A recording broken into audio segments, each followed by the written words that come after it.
those who are under the impression that fact checkers and fact-checking sites are the be-all, end-all to any discussion, I would like to take a few minutes to show you how you're being manipulated into thinking it's all on the level. Before we get too deep into the weeds, please hit the like and subscribe button. This will let you know when new videos get released, and it will be easier to find them for everyone else. Let's start with how fact-checking sites came about. They are a byproduct of the internet, where people would go back and forth online, quoting one media outlet reporting one thing and another reporting something else. Some very smart folks saw this and set themselves up as gatekeepers of truth. Being the final decision on what is true and what is false allows them to push their agenda, move public opinion, affect political discussions, and control the flow of information. If you notice, first came the websites, then came the fact checkers, then came websites who are now blocking things that don't get the official seal of approval from the fact checkers. Another trend has started, real-time fact checking. This is where an event is planned and the speakers are checked as they go along. Fact checkers are gaining more and more power over what you see and hear every day. The reason all this came up was I was recently on Facebook, and someone's post came up with the caption, "President Trump signed legislation to clean up millions of tons of trash from our oceans and lakes last week." Over this was a gray box with the phrase, "false information," and "checked by independent fact checkers." So following their links, I took a look at how Facebook determines something posted is fake or it's real. They have additional links that took me to their fact checkers, in this case a group called Politifact. So my first question was, who runs Politifact? It's a group of newspapers scattered throughout the nation, specifically the Atlanta Journal-Constitution, the Providence Journal, Milwaukee Journal-Sentinel, the Plain Dealer, Richmond Times-Dispatch, and the Oregonian. So how do these newspapers rate in a quick bias check? As you can see, the first four lean left. The Richmond Times is considered center-right, the Oregonian slightly right. But let's take a look at who they endorsed for president in 2016. Not one endorsed Donald Trump. So digging a little further, I found that they put up a code of principles. First, a commitment to nonpartisanship and fairness. Second, a commitment to standards and transparency of sources. Third, a commitment to transparency of funding and organizations. Fourth, a commitment to standards and transparency of methodology. Fifth, a commitment to open and honest corrections policy. Well, this seems clear. They use these 5 codes to examine issues, then report the findings as fact or false. So that brings me back to the Facebook story that was grayed out. President Trump signed legislation to clean up millions of tons of trash from our oceans and lakes last week. And the result? False. Not mostly false, or half true, but false. Now, of course, pants on fire would only be reserved for a complete fabrication, but in this case the statement was clear. No, he did not sign a bill to clean up the oceans. It all sounded familiar, so I looked it up.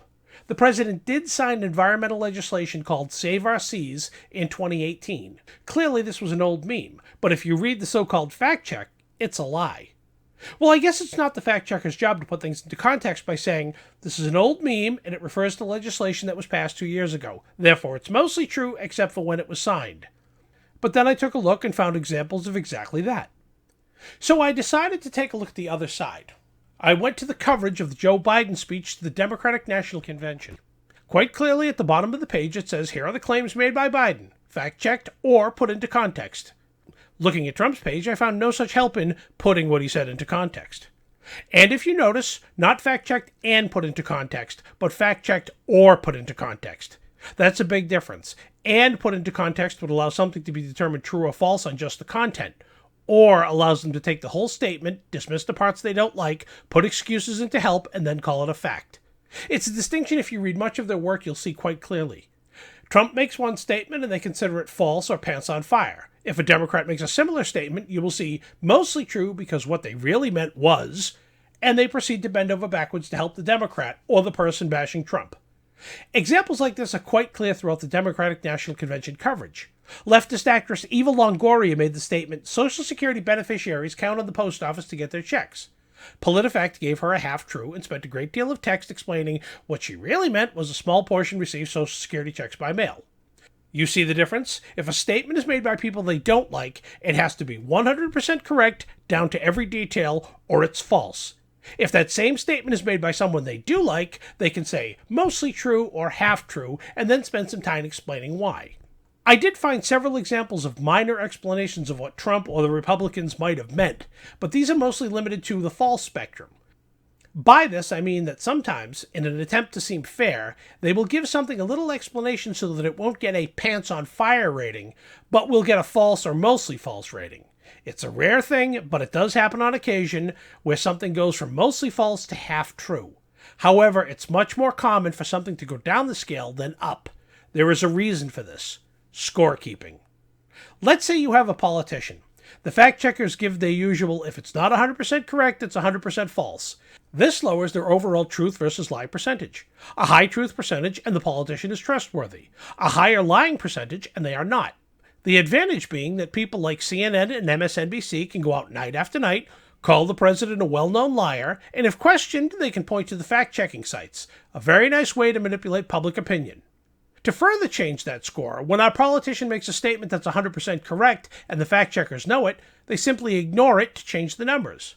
I'll show you how this is done, and it's a case of the old saying, there are lies, there are damn dirty lies, and then there are statistics. So how do they do it? Suppose a politician makes 10 public statements in a day. All fall into the truth spectrum. If we ignore 3 of those statements we know are 100% true, we've already skewed the results.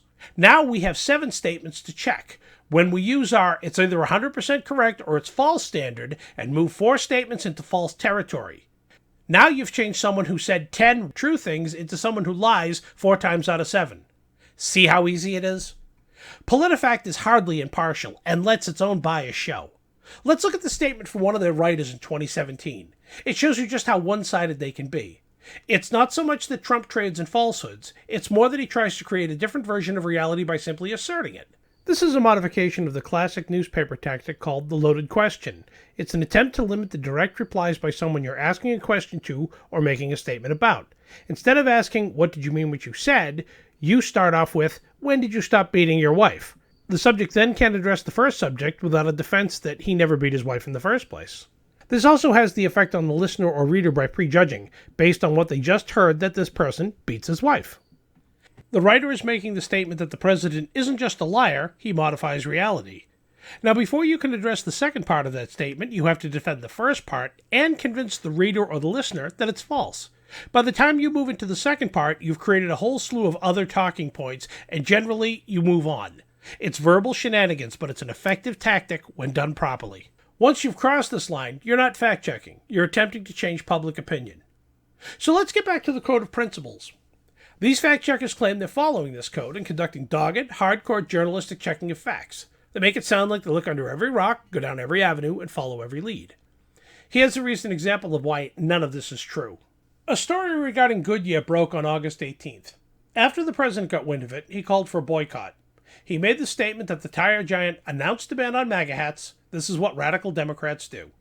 It seemed diversity training at a Goodyear plant in Kansas included telling employees that while they could support Black Lives Matter and LGBTQ issues, they were banned from any expression of All Lives Matter, Blue Lives Matter, MAGA, and politically affiliated slogans or materials. To prove this, someone provided a photo of the slide used in the training. So PolitiFact came along and did an extensive investigation. By that I mean they read the same article I have posted. They checked the statement from Goodyear, and they looked at the slide. Since Goodyear had stated they really weren't sure if the slide was genuine, the fact-checker dismissed it and issued a ruling based on just the public statement that Goodyear issued. Mostly false. To justify their ruling, the fact-checker wrote that the ban isn't just aimed at MAGA wear. They tried to make the argument that the ban also applies to Democrat Party nominee Joe Biden. Keep in mind the company didn't give this explanation about Joe Biden. The fact-checker wrote it in a clear attempt to find something, anything, so they could say Trump was wrong. There is another issue here. PolitiFact makes the statement that wearing of MAGA wear is covered by Goodyear's no politics policy. The implication is that Black Lives Matter and LGBTQ agenda are not. However, a good many Americans consider both groups to be deeply involved with Democrat Party politics and very much political. Let's take a look at the second half of Trump's statement. That's what radical left Democrats do. This is spot on. If they weren't radical, they would ban all these types of expressions or allow all. Instead, Goodyear picked and chose, and the ones they chose came from the Democratic Party far left, who define themselves as radical. So now we have a ruling. Let's go back to the code, specifically number 5. A commitment to open and honest corrections policy. Now this fact check was done within hours of the president's initial tweet regarding the boycott. They wasted no time in getting their ruling out there. Except the next day, another shoe dropped. Audio was released by an employee who attended the meeting and secretly made recordings. These recordings seemed to back up the validity of the slide. Later that day, the CEO of Goodyear had to acknowledge the training material was authentic, including the slide. The slide that clearly shows MAGA wear was unacceptable at Goodyear. Nearly 7 days later, the ruling on PolitiFact check still stands, and unless this video gets some attention, I doubt that will change. They will leave it there so in the future, if someone has a discussion about this incident, this false ruling can be used as the be-all, end-all to end the discussion. It won't matter if it's true or false. The fact checker said it was false, and that's all you need to know. This brings us to the honest mistake territory, which will no doubt be the excuse if this video makes waves. I have a great story about honest mistakes. A while back, I was watching a talking head show where the subject of media bias came up. Example after example of stories that harmed, mischaracterized, or just seemed to lie about Trump kept coming up. Some of these stories went to broadcast or published without being fact-checked or even thought through. When confronted, a very left-leaning media defender came on and said, "We're human. We make mistakes." The response told all. Yes, you've made lots of mistakes that do harm to the president. Funny how you never seem to make mistakes that help the president. It's the same here. Democrats get the benefit of doubt, the other side does not. They get the fact checkers' time and effort to dig up evidence to make their case, the other side not so much. So much for the vaunted code of principles. I challenge everyone to re-examine how these fact-checking sites put things together and really look into the material they use to make the decision. Take another look at the words they use and look at the whole story. Look for telltale patterns. Judge for yourself if the subjects of their fact-checking are being treated equally. That's all for this video. What did I get right? What did I get wrong? Leave your comments below. Before you go, don't forget to hit the like and subscribe buttons.